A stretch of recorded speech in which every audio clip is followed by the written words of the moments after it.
dernière fois, on a vu dans la première partie sur les signes des temps, les différents jalons que Dieu avait posés le long du temps, les points de repère qui nous permettent de savoir dans quel temps nous sommes, et surtout en particulier ceux qui concernent la fin des temps, qui n'ont pas une indication de temps, on ne peut donc pas les dater, mais qui nous laissent savoir dans quel temps nous sommes, en particulier à la fin, avec cette dernière date, le début du jugement dans le ciel, après laquelle le temps reste élastique.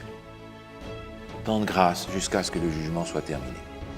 Maintenant, on a dans l'évangile de Matthieu un chapitre complet que Jésus a consacré aux signes des temps, dans un contexte bien particulier, et j'aimerais qu'on le regarde ensemble. Il contient plusieurs choses précises par rapport à ce qui annonce la deuxième venue de Jésus. Le contexte ici est particulier parce que, vous vous souvenez, on va lire d'ailleurs les premiers versets. Les disciples ont entendu Jésus parler de Jérusalem avec beaucoup de tristesse. Et on va lire les premiers versets pour se remettre dans l'état d'esprit et comprendre comment Jésus va présenter ces signes des temps. Alain, est-ce que je peux te laisser lire les 3 premiers versets, s'il te plaît? Comme Jésus s'en allait, au sortir du temple, ses disciples s'approchèrent pour lui en faire remarquer la construction. Mais il leur dit, « Voyez-vous tout cela? Je vous le dis en vérité, il ne restera pas ici pierre sur pierre qui ne soit renversée. » Il s'assit sur la montagne des Oliviers et les disciples vinrent en particulier lui faire cette question. « Dis-nous quand cela arrivera-t-il et quel sera le signe de ton avènement et de la fin du monde? » Merci. Alors, on a déjà ici une clarification à faire parce que les disciples, depuis le mont des Oliviers, ont le temple juste là, devant eux. Une vue extraordinaire, et c'est la fierté de tout Israélite. Et les disciples disent à Jésus, regarde ce temple, c'est quand même extraordinaire. Réponse de Jésus, vous inquiétez pas les amis, il va être rasé. Vous imaginez la tête des disciples? Dans leur esprit, si un jour le temple est rasé, qu'il n'y a pas 2 pierres l'une sur l'autre du temple, ça ne peut être que la fin du monde. Ça ne peut être que ça. Donc dans leur esprit, le temple va rester là jusqu'à ce que Jésus revienne. Mais oui. Ils vont donc associer les 2 choses. Si Jésus dit que le temple va être détruit, ce sera la fin du monde. Dis-nous alors, quels sont les signes qui vont annoncer la fin du monde, c'est-à-dire le moment où le temple va être détruit, parce que c'est grave. Et curieusement, Jésus ne va pas essayer d'expliquer la différence aux disciples. Il va utiliser cette mauvaise vision des choses pour expliquer la fin des temps. Autrement dit, il va prendre la fin de Jérusalem, la destruction de Jérusalem et du temple, comme étant en petit ce que sera la fin du monde à l'échelle de la planète. Et il ne va pas essayer de clarifier les choses pour les disciples. Mais le texte que nous avons nous fait comprendre que Jésus fait clairement la distinction en utilisant l'un comme étant en miniature ce que sera l'autre en grand pour l'univers. Alors on va regarder ces choses-là. Vous allez d'ailleurs vous rendre compte que dans le texte même de ces signes, qui va jusqu'au verset 25, il y a en réalité 3 récits. Il y a 3 récits qui se juxtaposent les uns par rapport aux autres et qui arrivent tous au même point d'arrivée, au retour de Jésus. Alors, le premier récit va du verset 4 au verset 14, et je vais te laisser lire le verset 14, qui est, encore une fois, avec la fin. Cette bonne nouvelle du royaume sera prêchée dans le monde entier pour servir de témoignage à toutes les nations. Alors viendra la fin. Voilà, le premier récit se termine avec la prédication et la fin, le retour de Jésus. Le deuxième récit commence au verset 15 et se termine au verset 28. Et on va lire le verset 27, si tu veux, qui nous parle de la fin. Car comme l'éclair part de l'Orient et se montre jusqu'à l'Occident, ainsi sera l'avènement du Fils de l'homme. Alors, encore une fois, on arrive à la fin. Oui. La venue du Fils de l'homme. Et le troisième récit, beaucoup plus court, va du verset 29 au verset 31, Et on va juste lire le verset 31, si tu veux bien. Il enverra ses anges avec la trompette retentissante, et ils rassembleront ses élus des 4 vents, depuis une extrémité des cieux jusqu'à l'autre. Merci. On a donc 3 récits qui sont placés les uns derrière les autres et qui terminent tous au même moment. Mais comme on va le voir, et comme vous pouvez le voir sur le diagramme que vous allez voir à l'écran, ils terminent tous au même endroit, mais ils ne vont pas tous commencer au même endroit. Ils vont donc se superposer les uns par rapport aux autres. Alors j'aimerais prendre le premier récit avec vous. Le premier récit nous met en garde contre un certain nombre de problèmes à partir du verset 4. Alain, est-ce que je peux te laisser lire le verset 4, 5 et 6? Jésus leur répondit, « Prenez garde que personne ne vous séduise, car plusieurs viendront sous mon nom, disant, « C'est moi qui suis le Christ. » Et ils séduiront beaucoup de gens. Vous entendrez parler de guerre et de bruit de guerre. Gardez-vous d'être troublés, car il faut que ces choses arrivent. Mais ce ne sera pas encore la fin. Merci. Alors, un certain nombre de choses qui sont données ici, mais pas comme un signe de la fin. Parce que à partir du moment où Jésus est venu et va remonter au ciel, le peuple hébreu va traverser une période extrêmement difficile, qui avait déjà d'ailleurs commencé avant, mais qui va continuer avec non seulement des guerres, des rébellions et tous les problèmes qu'ils vont avoir avec Rome, jusqu'à ce que Rome détruise Jérusalem, mais on a ici tout un tas de faux Christ, des gens qui vont dire « voilà, c'est moi ». Et on a à l'intérieur même de l'Évangile une indication de ça.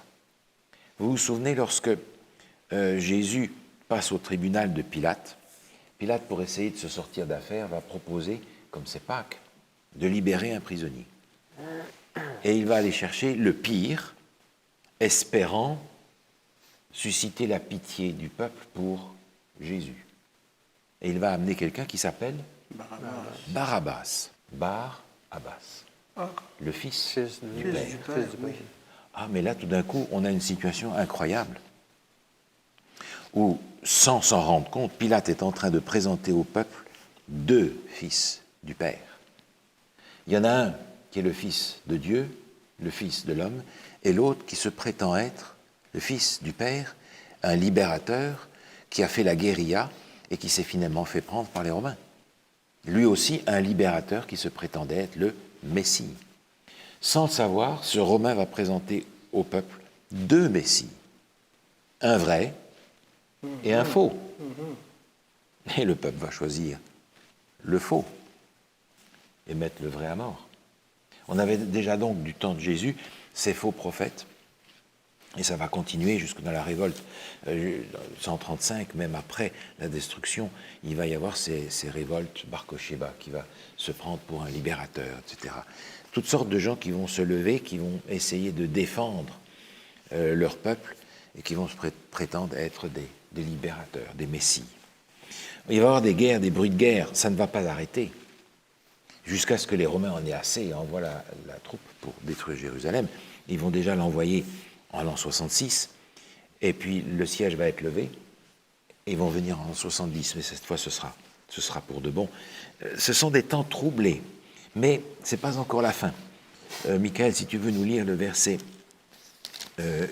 7, si tu veux bien. Matthieu 24, 7. Oui. Une nation s'élèvera contre une nation et un royaume contre un royaume, et il y aura en divers lieux des famines et des tremblements de terre. Verset 8. Tout cela ne sera que le commencement des douleurs. Donc ce n'est pas un signe de la fin. Ce sont des signes qui vous permettent de vous situer dans le temps. Et dans le temps qui passe après le retour de Jésus. Des guerres, nations s'élèvent contre une autre nation, mais ces signes-là ne sont pas des signes de la fin. Les signes de la fin vont prendre des dimensions différentes. Là, on est en train de parler de cet endroit que les disciples connaissent comme étant Jérusalem, le peuple hébreu et ce qui est autour. Maintenant, à partir du verset 9, on a une dimension différente qui arrive. Si tu veux bien nous lire 9 et 10, Alain, si tu veux. Alors on vous livrera au tourment, et l'on vous fera mourir, et vous serez haïs de toutes les nations à cause de mon nom. Alors aussi plusieurs succomberont, et ils se trahiront, se haïront les uns les autres. Merci. On se rend compte qu'on arrive ici dans une période qui est exprimée dans le livre de Daniel par cette fameuse grande période de persécution de 1260 années. On va vous faire périr. C'est une période de persécution qui est présentée là, qui commence en 538, qui se termine en 1798, pratiquement 1800, et qui est une période de persécution pour tout le monde, tous les croyants. Et il va y avoir tout ce problème de ceux qui vont essayer de s'en sortir en abdiquant leur foi pour essayer de passer à côté, ou de se préserver en dénonçant les croyants. Et c'est ce qu'on a dans toute cette période de persécution qui va s'étendre jusqu'à la période de 1798. On a les Huguenots qui sont dans cette période-là, on a les Cathares, on a tous les précurseurs de la Réforme, on a tous ces gens qui ont été victimes de ces persécutions pendant cette longue période où la papauté avait non seulement un pouvoir religieux sur les gens, mais aussi un pouvoir politique par l'utilisation de la force. Et le texte continue au verset 11 et 12, si tu veux bien lire, Michael. Plusieurs faux prophètes s'élèveront, et ils séduiront beaucoup de gens. Et parce que l'iniquité se sera accrue, la charité du plus grand nombre se refroidira. Mais celui qui persévérera jusqu'à la fin sera sauvé.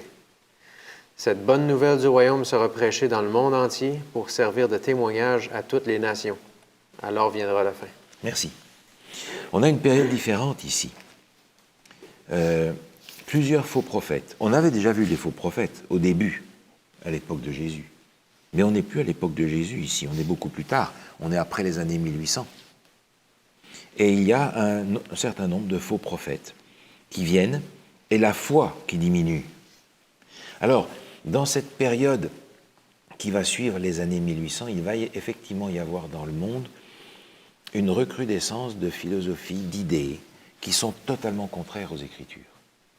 On peut parler de l'évolutionnisme, on peut parler de l'athéisme qui va naître. La Révolution française a donné le coup d'envoi de toutes les autres révolutions athées qui se sont faites dans la suite, dans le monde. On va avoir aussi toute cette idée, ce faux prophétisme, des faux prophètes qui vont donner naissance à des mouvements religieux. On va aussi avoir des mouvements religieux qui vont renoncer complètement à l'identité de Jésus, l'arianisme, qui rejette la divinité, le docétisme, qui rejette la divinité, qui rejette l'humanité. On va rejeter tout ce qui concerne l'identité de Jésus, une remise en question de la Trinité, tous ces éléments qui interviennent dans un temps de remue-ménage religieux et qui est en même temps la fin d'une période de réveil. On comprend par conséquent que dans cette fin de période de réveil, Dieu veut susciter l'attention du monde sur la parole de Dieu, et l'ennemi, lui, veut faire le contraire. C'est ce qu'on disait il y a quelques émissions précédentes. On parlait du don de prophétie qui arriverait après 1800. Exact. Et là, on voit d'une façon claire ces mouvements-là amenés par l'ennemi pour venir brouiller les cartes. Brouiller les cartes. Ouais. Détourner de ce qui est l'enseignement biblique dont on a besoin au moment présent. Mm-hmm. Une multiplicité d'idées, de philosophies et d'opinions religieuses qui vont demander que l'Évangile soit prêché une dernière fois dans le monde entier.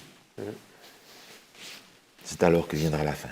On a donc dans ce premier paragraphe, versets 4 à 14, un survol très rapide de ce qui se passe entre la première et la deuxième venue de Jésus, en incluant cette période catastrophique de 1260 années et en incluant tous ces mouvements qui vont détourner l'attention au moment où il se passe quelque chose d'essentiel dans le sanctuaire céleste. Le deuxième récit est tout à fait différent. Il commence au verset 15, et je vais te laisser lire le verset 15, si tu veux, Alain. C'est pourquoi, lorsque vous verrez l'abomination et la désolation dont a parlé le prophète Daniel, établis en lieu saint, que celui qui lit fasse attention. Ici, on commence avec une autre période. On ne commence pas au moment où Jésus est remonté au ciel, on commence avec la fin de Jérusalem. Référence à la prophétie de Daniel au chapitre 9, qui annonce que même si Jérusalem va être redétruite, ceux qui sont les artisans de cette destruction vont eux-mêmes être détruits. On apprend par conséquent ici que Jérusalem va être détruite. Et il y a ici un passage intéressant, c'est au verset 16. Il nous est dit que celui qui lit fasse attention. C'est-à-dire que la prophétie de Daniel va se réaliser, elle est pour vous. Verset 16 et 17. Alors que ceux qui seront en Judée fuient dans les montagnes, que celui qui sera sur le toit ne descende pas pour prendre ce qui est dans sa maison, et que celui qui sera dans les champs ne retourne pas en arrière pour prendre son manteau. Merci. Ce texte-là a sauvé la vie des chrétiens au moment où Jérusalem a été assiégée en l'an 70 et finalement détruite. Parce qu'ils avaient déjà vu venir les armées à la fin de l'année 66, qui ont assiégé Jérusalem et pour une raison indéterminée, comme le dit par exemple Joseph, l'historien juif et romain, pour une raison inexpliquée, l'armée est partie. Et les chrétiens se sont dit, ah, ça correspond au signal que Jésus a donné. Et on retrouve cela dans Luc, Luc au chapitre 22.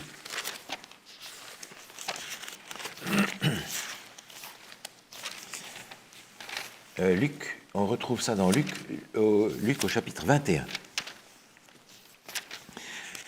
Alain, si tu veux bien lire le verset 20 et 21. Lorsque vous verrez Jérusalem investie par des armées, sachez alors que sa désolation est proche. Alors que ceux qui sont en Judée fuient dans les montagnes, et que ceux qui seront au milieu de Jérusalem en sortent, et que ceux qui seront dans les champs n'entrent pas dans la ville. Merci. Donc Jésus avait donné cette explication en disant, quand vous allez voir la ville assiégée, sortez de là. C'est la fin qui est proche.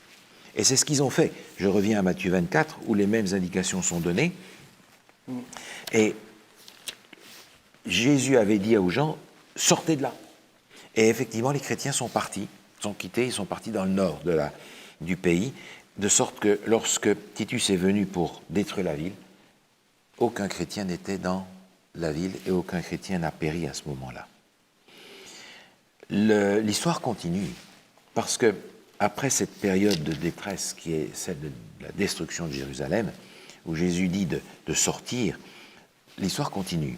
C'est le verset 21 et 22, si tu veux lire, Alain. Car alors, la détresse sera si grande qu'il n'y en a point eu de pareil depuis le commencement du monde jusqu'à présent, et qu'il n'y en aura jamais. Et si ces jours n'étaient abrégés, personne ne serait sauvé.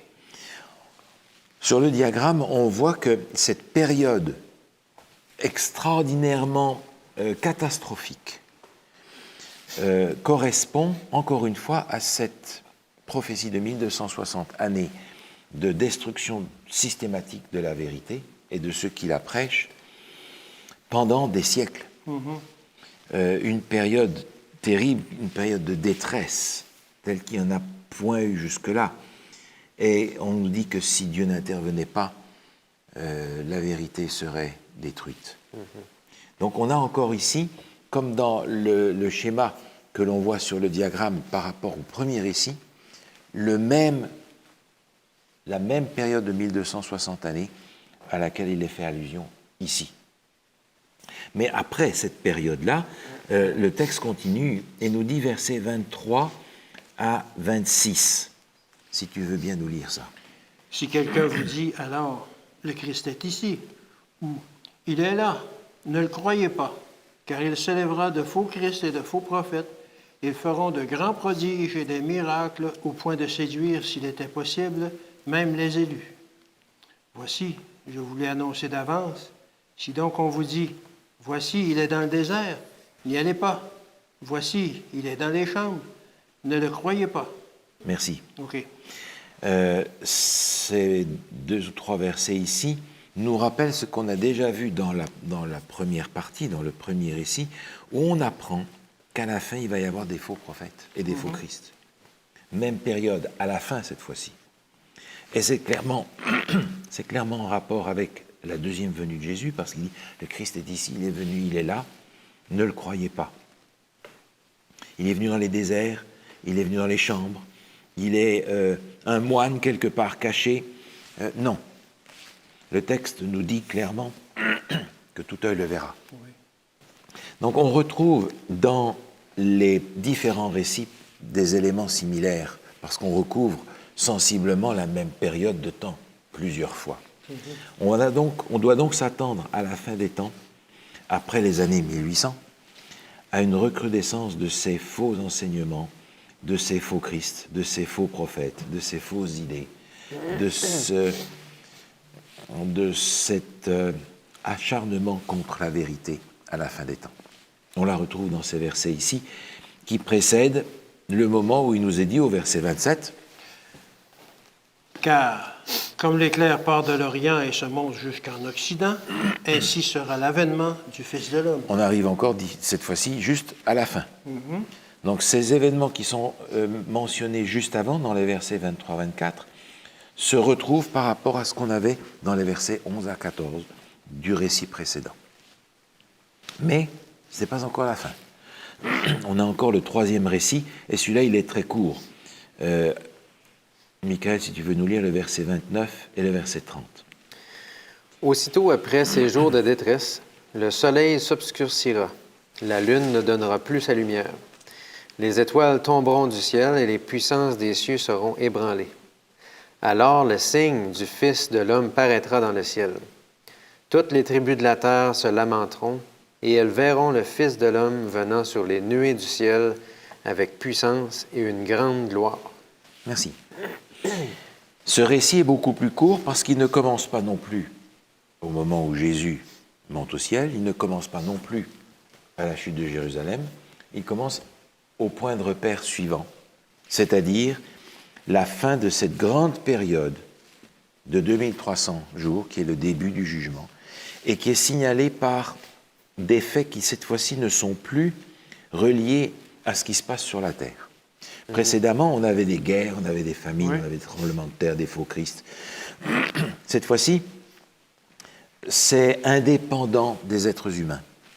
C'est le ciel, le soleil, la lune, les étoiles. Ouais. Et effectivement, il y a une période qui est la période en fait qu'on appelle la période du grand réveil, qui est marquée par des manifestations particulières dans le ciel. Comme si Dieu était en train de dire « Arrêtez de vous concentrer sur ce qui se passe sur la terre, c'est maintenant au ciel que ça se passe.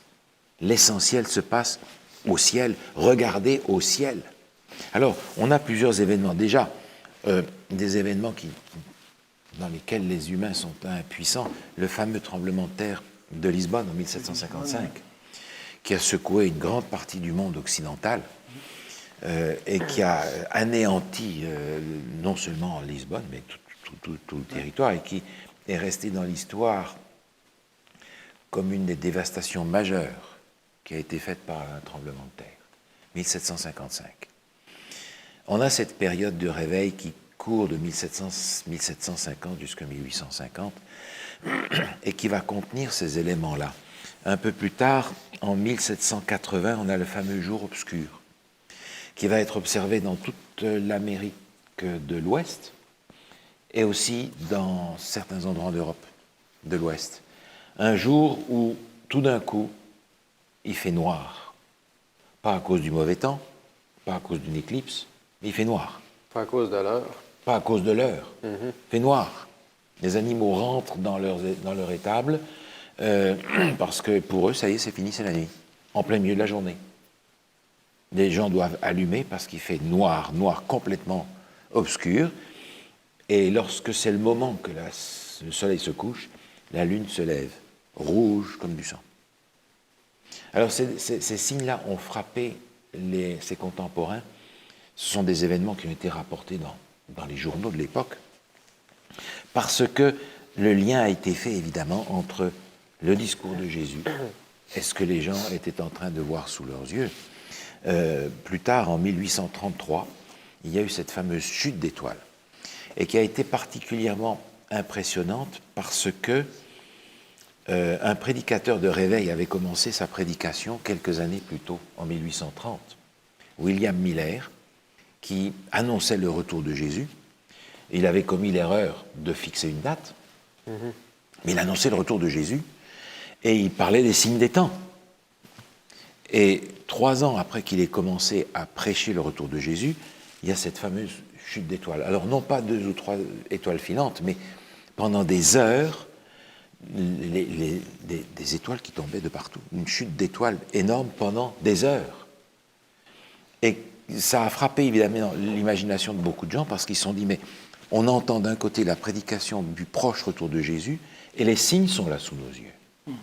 Donc ils ont mis les morceaux ensemble et ont compris que c'était effectivement des signes que le retour de Jésus approche. Des signes dans le ciel. Et ces signes-là se développent comme une annonce de la venue du Fils de l'homme. Verset 30. Le récit numéro 3, par conséquent, est extrêmement court et se concentre sur cette période dont on a déjà parlé dans la première partie, qui suit le début du jugement. Le jugement a commencé justement en 1844. Période de jugement, période de grâce, période où il faut se tourner vers ce qui se passe dans le ciel, parce que l'action, pour l'instant, est dans le lieu très saint du sanctuaire céleste. C'est là qu'il faut regarder. Oubliez la reconstruction d'un 3e temple à Jérusalem. Non, c'est pas là qu'il est le temple. Il est dans le ciel maintenant. Et c'est là que ça se passe. Donc ce 3e récit va être très court et se terminer par Jésus qui revient et un texte qui est peut-être incompréhensible dans un sens, où il nous est dit « Toutes les tribus de la terre se lamenteront en voyant venir le Fils de l'homme ». Je comprends de cela que Jésus avait annoncé dans Luc 18, on avait parlé la dernière fois, « Trouvera-t-il la foi sur la terre, le Fils de l'homme, quand il va venir ?» Réponse, non. Trouvera pas la foi sur la terre.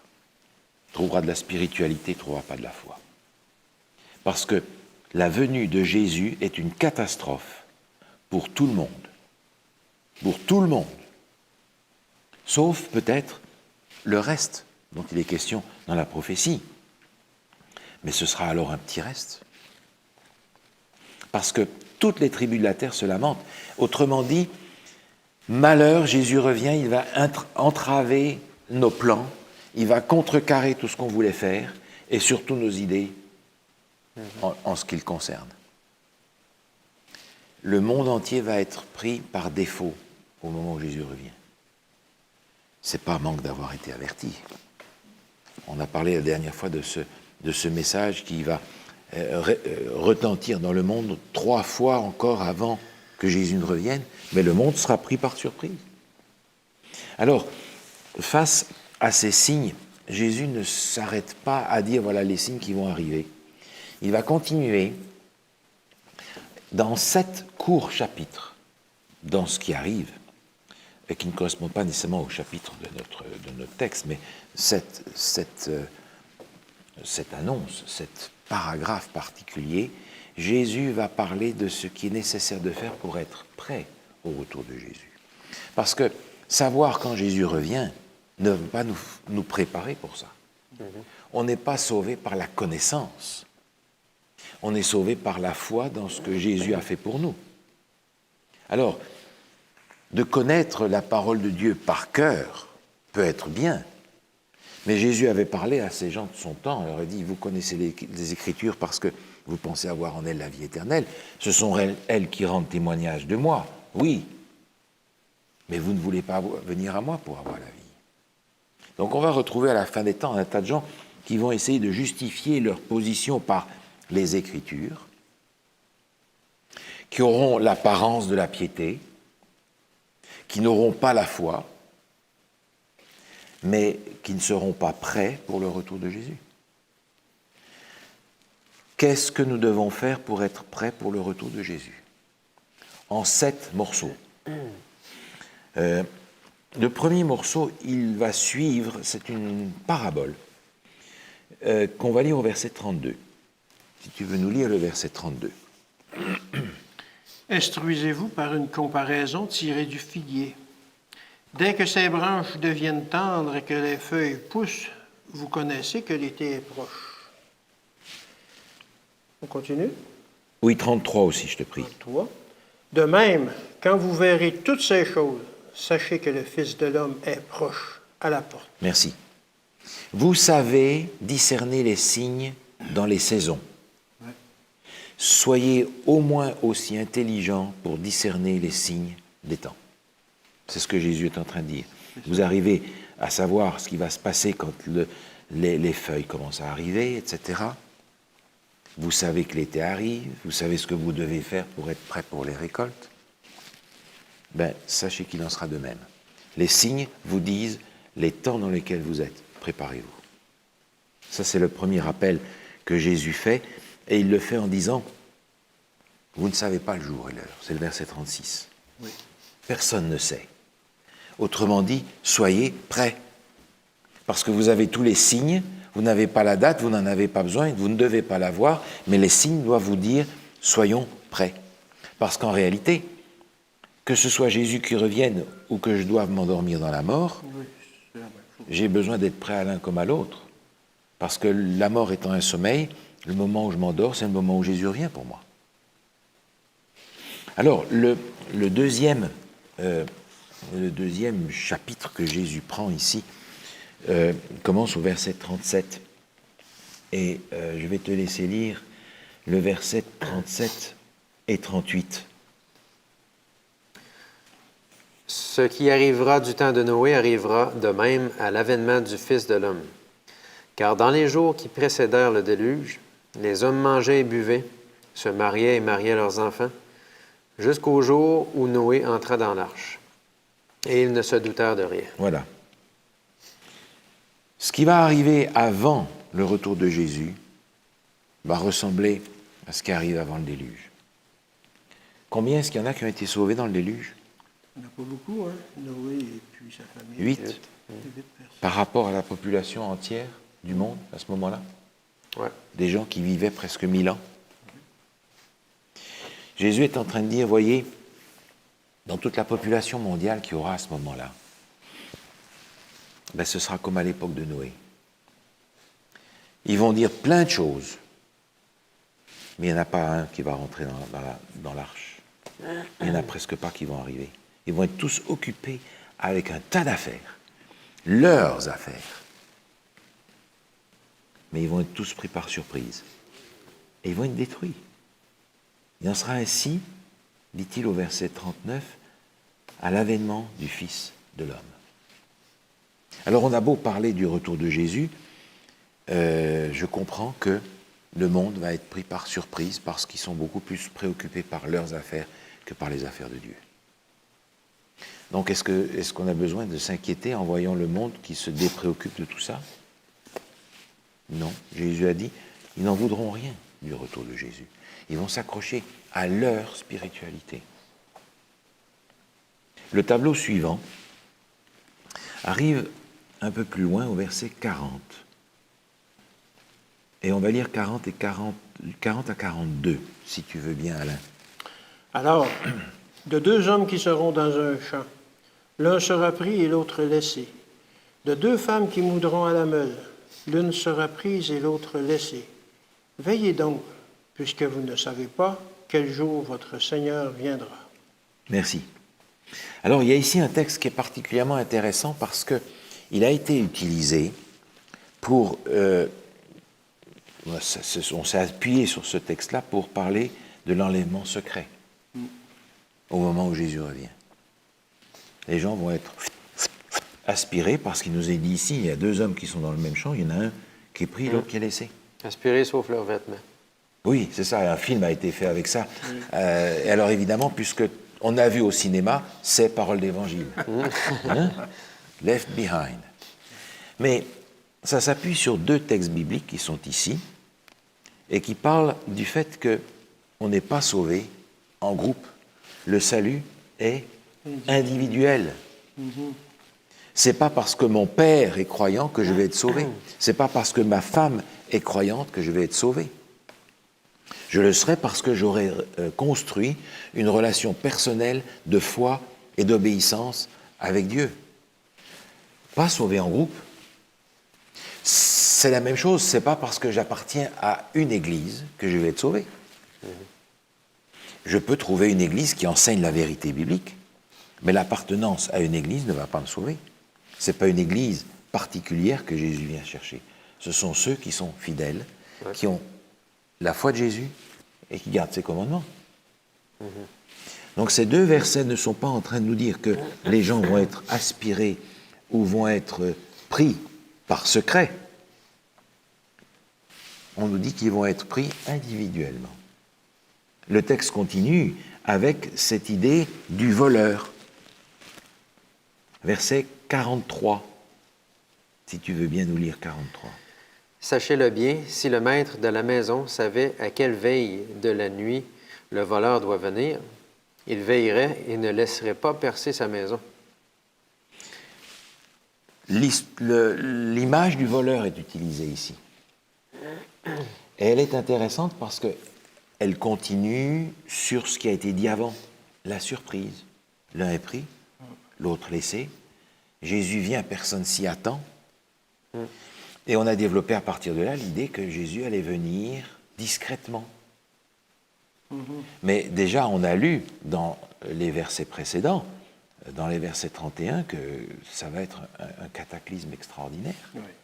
On a vu Et avec la trompette, oui. d'autres versets. Alors, ça ne sera pas discret. Et si tout le monde le voit, et le texte du verset 44 nous dit, c'est pourquoi tenez-vous prêts, parce que vous ne savez pas à quelle heure il va venir. Ouais. Alors, il y a une image, l'image du voleur ici est reprise dans la deuxième lettre, épître de Pierre, deuxième épître de Pierre, au chapitre 3. Deuxième épître de Pierre, chapitre 3, il reprend l'image du voleur pour nous faire comprendre qu'il ne s'agit pas ici du retour de Jésus dans la discrétion. Il ne s'agit pas ici du retour de Jésus dans la discrétion, il s'agit du retour de Jésus ici de la manière inattendue. Alain, tu veux nous lire 2 Pierre 3, verset 10, s'il te plaît? Le jour du Seigneur viendra comme un voleur. En ce jour, les cieux passeront avec fracas, les éléments embrasés se dissoudront, et la terre, avec les œuvres qu'elle renferme, sera consumée. C'est pas un voleur très discret, ça. Non. C'est dur à manquer. C'est dur à manquer. Hein? Donc, on ne peut pas prendre l'image du voleur pour dire Jésus va revenir en cachette et il va enlever celui-ci, celui-là. Il va enlever ceux qui ont été prédestinés à être sauvés et laisser les autres.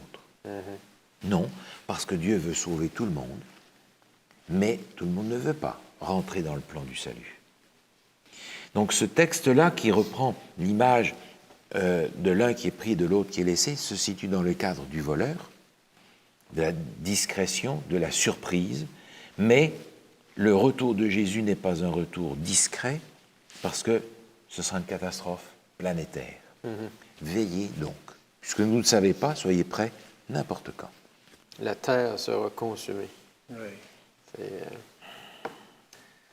dans son ensemble. On comprend à ce moment-là que les croyants veulent partir de là.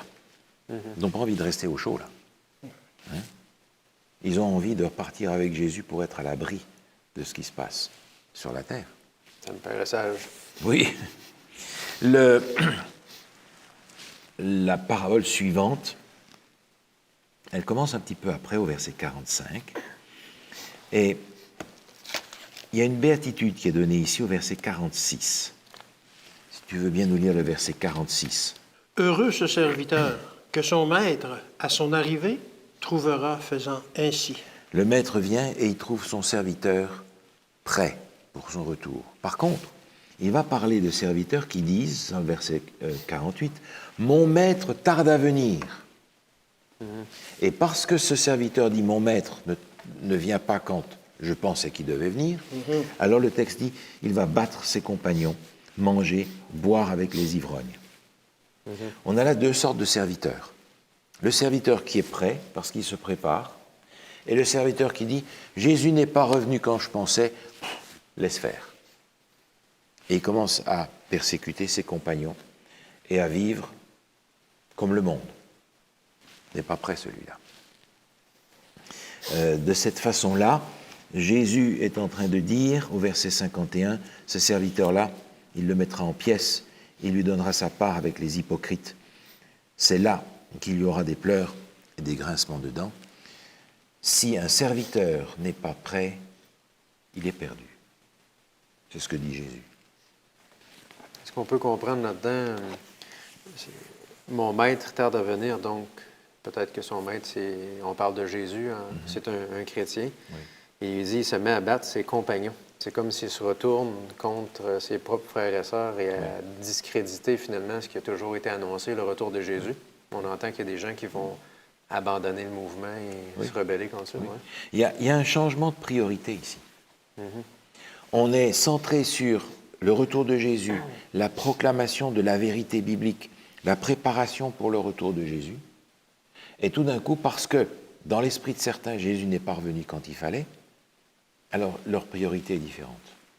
Ils vont reprendre leurs préoccupations par rapport à ce qui est terrestre, manger, boire, leurs propriétés, leurs affaires, et commencer à créer des misères à ceux qui, eux, sont restés sur leurs priorités. Un changement de priorité. La priorité n'est plus le royaume des cieux, la priorité est devenue le royaume ici. Et dans cette même perspective, on a toute cette idée qui court parfois dans le milieu chrétien que lorsque Jésus revient, il vient s'installer sur la terre. Oui. Pour installer enfin un règne de justice. Non, non. Le serviteur qui dit « mon maître tarde à venir » est un serviteur qui n'est pas prêt et ce n'est pas quelqu'un que Jésus vient chercher. Perdu. Donc là, les éléments que Jésus donne ici sont des éléments très solennels par rapport à la manière dont on doit considérer le retour de Jésus. Ouais. La parabole suivante, au chapitre 25, c'est la parabole des 10 vierges. Oui, oui. Les 10 demoiselles d'honneur qui préparent la salle de festin, de la fête, et il nous est dit qu'elles vont toutes s'endormir. Ouais.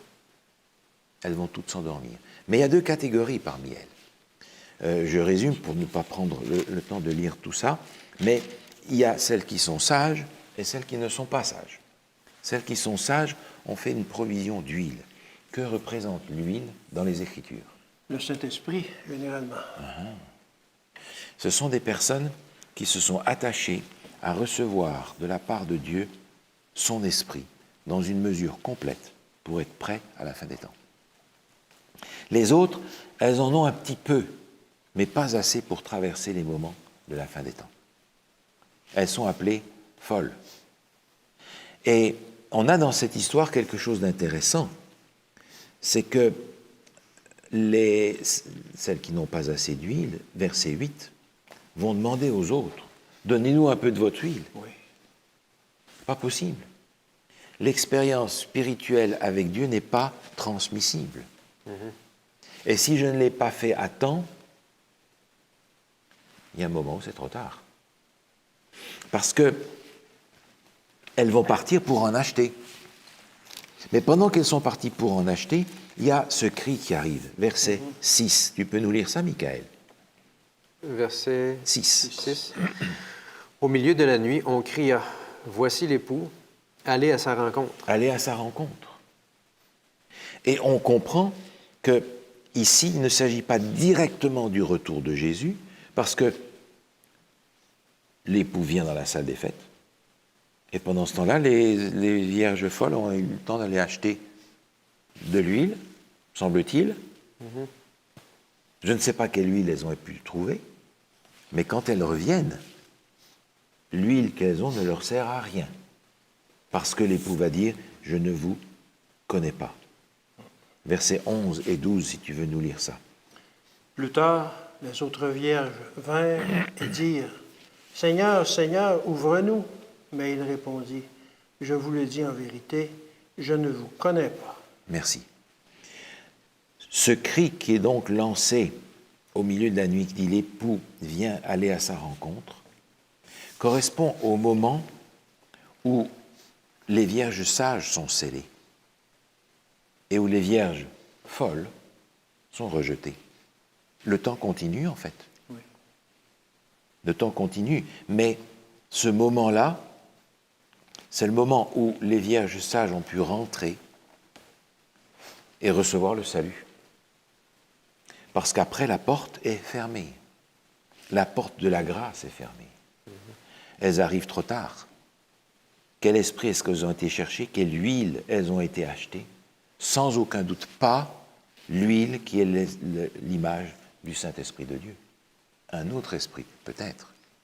Mais si Jésus leur dit « je ne vous connais pas », c'est qu'elles ont une huile qui n'est pas le Saint-Esprit de Dieu. Jésus continue. La 6e parabole, c'est la parabole des talents, qui est à partir du verset 14 jusqu'au verset 30. Cette parabole présente un homme riche qui va répartir ses biens en argent sur 3 serviteurs. Un va recevoir l'équivalent de 5 talents d'argent, l'autre 2, l'autre 1. Et il nous est dit au verset 19, est-ce que tu peux lire, Michael? Longtemps après, le maître de ses serviteurs revint et leur fit rendre compte. Ah ah, longtemps après. Il revient, mais il y a des comptes à rendre. Alors il va demander au premier, qu'est-ce que tu as fait? Et le premier va lui dire, voilà, tu m'as donné 5. Eh bien, dans le temps, j'en ai gagné 5 autres, en voilà 10. Comment est-ce que ce serviteur va être reçu? Tu peux nous lire le verset 21, s'il te plaît, Alain? Son maître lui dit, « C'est bien, bon et fidèle serviteur. Tu as été fidèle en peu de choses, je te confierai beaucoup. Entre dans la joie de ton maître. » Merci. Je t'ai confié 3 fois rien. C'était pour moi le test de savoir si je pourrais te confier beaucoup. Je t'ai confié un peu de temps. J'ai besoin de savoir si je peux te confier l'éternité. Je t'ai confié un peu d'argent. J'ai besoin de savoir si je peux te confier les richesses éternelles, etc. Tu as été fidèle en peu de choses, je te confierai beaucoup. Entre dans la joie de ton maître. L'assurance du salut pour celui qui a pu faire fructifier ce qui appartenait à Dieu et que Dieu lui a confié en attendant qu'il revienne. Mais remarquez bien, le maître vient chercher et le capital et les intérêts. Les intérêts, oui. Parce qu'en réalité, qu'est-ce qui appartient au serviteur? Rien. Rien. Sinon, sa foi en son maître. Rien. Le serviteur n'a rien. Mais il a tout parce que le maître lui dit, voilà, entre maintenant dans la joie de ton maître. Et tout ce que tu as géré en petit, maintenant je vais te donner la grâce de pouvoir le gérer en grand, dans la dimension de l'éternité. Il a tout à ce moment-là. Le deuxième, pareil. On va lui demander des comptes. Il en a gagné 2 autres. Et il va avoir la même réponse. Ce qui veut dire que Dieu va nous juger en fonction de ce qu'on est capable de faire, de ce qu'on a reçu.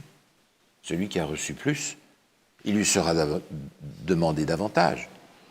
Celui qui a reçu moins est invité à faire la même chose, parce qu'en réalité, le premier en a rapporté 5, le deuxième en a rapporté 2. C'est pas la même chose. Mais ils ont ramené la même chose parce qu'ils ont fait du 100%. Les deux. Donc, dans ce sens, ils ont fait fructifier de la même manière ce que Dieu leur avait confié. Et alors, on joue sur talent, parce que talent, dans le cas particulier, c'est de l'argent. Mais quand on parle de talent, on parle des capacités que nous avons, de ce que Dieu nous a donné. Les uns sont intellectuels, les autres sont manuels, les autres sont musiciens, les autres sont ceci, cela. Mais tout ce que Dieu nous a confié, Dieu nous propose de l'utiliser pour le faire fructifier pour son royaume. Peu de choses, finalement, nous dit-il. Mais, parce que vous avez été fidèles en peu de choses, je vous donnerai à le gérer dans la dimension infinie. Le troisième, qu'est-ce qu'il a fait? Vous vous souvenez? Oui, il l'a caché. Et pas utilisé. Pourtant, Le maître lui a donné ça, 1. Combien est-ce qu'il rend? 1. Je te rends ce que tu m'as donné. À l'époque, quand on avait comme ça de l'argent, on faisait un trou, on mettait ça dans un champ à 5 pieds d'un arbre, et puis on se souvenait que c'était à 5 pieds de l'arbre, et puis l'homme mourait, puis personne ne savait. Ouais.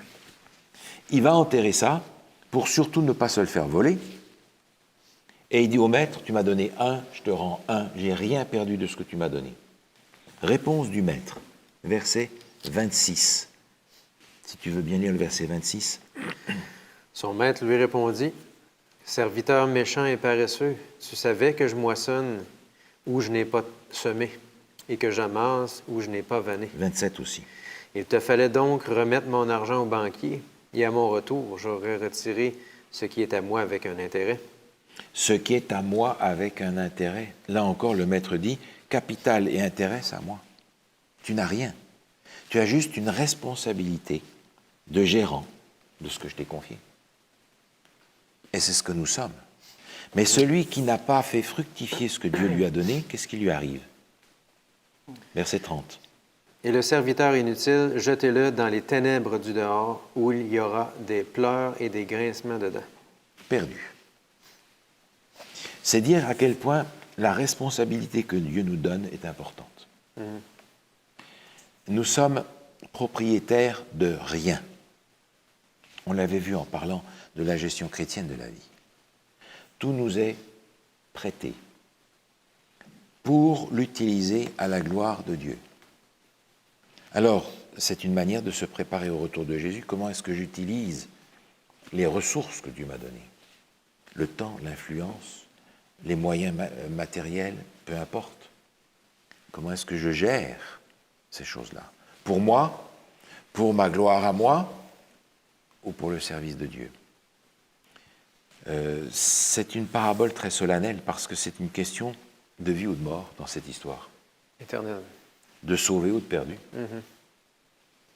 Et toutes ces histoires que Jésus accumule les unes sur les autres pour nous expliquer en 7 chapitres, si vous voulez, comment nous préparer, aboutissent tous à la même chose. Sauver ou perdu.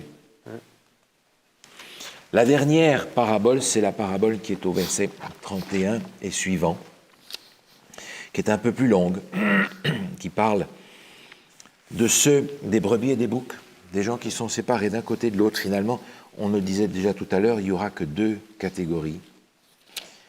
Et j'aimerais qu'on lise juste le verset 34 et 35, si tu veux. Alors le roi dira à ceux qui seront à sa droite, « Venez, vous qui êtes bénis de mon Père. Prenez possession du royaume qui vous a été préparé dès la fondation du monde. Car j'ai eu faim, et vous m'avez donné à manger. J'ai eu soif, et vous m'avez donné à boire. J'étais étranger, et vous m'avez recueilli. » Ici, le maître est en train d'arriver dans quelque chose de très concret, de très pratique. Voilà le bien que vous m'avez fait. Et vous connaissez la réponse de ces gens qui vient au verset suivant. Quand est-ce qu'on t'a Mais vu quand? et on a fait ça? Quand est-ce qu'on a fait ça? On n'a jamais fait ça, nous. Si, vous l'avez fait. Vous l'avez fait quand vous l'avez fait pour les autres. En fait, vous l'avez fait pour moi. Il y a là une notion de service qui est tout à fait particulière parce que c'est un service inconscient. Ce ne sont pas des gens qui disent « Ah, on va faire ça pour Jésus ». Ce sont des gens qui ont été transformés et pour qui le service est une deuxième nature. Le service, c'est ce qu'ils sont. Parce qu'après, ça va dans l'autre sens. Ceux qui sont rejetés, ils vont dire « Mais quand est-ce qu'on n'a pas fait ça pour toi? On a fait ça pour toi.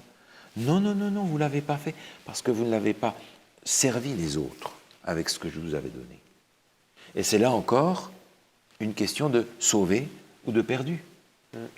Parce que le texte nous dit ensuite, « Retirez-vous de moi, verset 41, maudit, allez dans le feu éternel qui a été préparé pour le diable et pour ses anges. » Entendez le feu éternel, quand il a fini de brûler tout le monde, il s'arrête.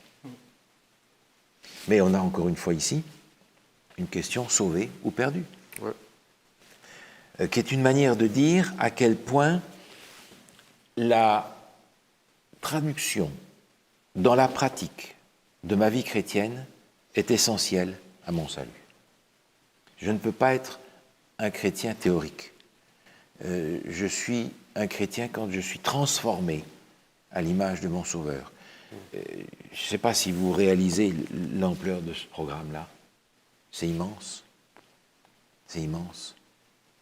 Et je comprends, Jésus explique ces choses pour essayer de faire comprendre à quel point il va être essentiel de se centrer plus sur la préparation au retour de Jésus que sur l'analyse de tous les éléments du temps pour savoir si c'est ça la réalisation de la prophétie ou ça. Les temps, vous comprendrez quand ce sera venu. Le temps, à quoi ça correspond. Vous le saurez. Mais en attendant, veillez, préparez-vous, tenez-vous prêts, car le Fils de l'homme viendra à l'heure où vous n'y pensez pas. Cette préparation nous est suggérée par ces 7 petits chapitres que Jésus reprend et dans lesquels il explique que notre vie chrétienne pratique va dire à Dieu si on a été transformé ou pas. Si on a juste la théorie du plan du salut ou si cette théorie nous a véritablement transformés. Alors les signes des temps, Jésus en donne un panorama à ses disciples qui ne comprennent pas bien parce qu'ils s'attendent à ce que ça corresponde à la fin, à la destruction du temple de Jérusalem. Mais Jésus insiste sur la préparation au retour de Jésus. C'est-à-dire que tant que je suis en préparation, je ne suis pas prêt. Tenez-vous prêts, dit Jésus. C'est-à-dire, le temps que vous avez maintenant jusqu'à ce que Jésus revienne, c'est un temps dans lequel vous devez être prêts. Parce que tant que je suis en préparation, je ne suis pas encore prêt. Il faudra donc que cette préparation soit achevée pour le moment où Jésus revient.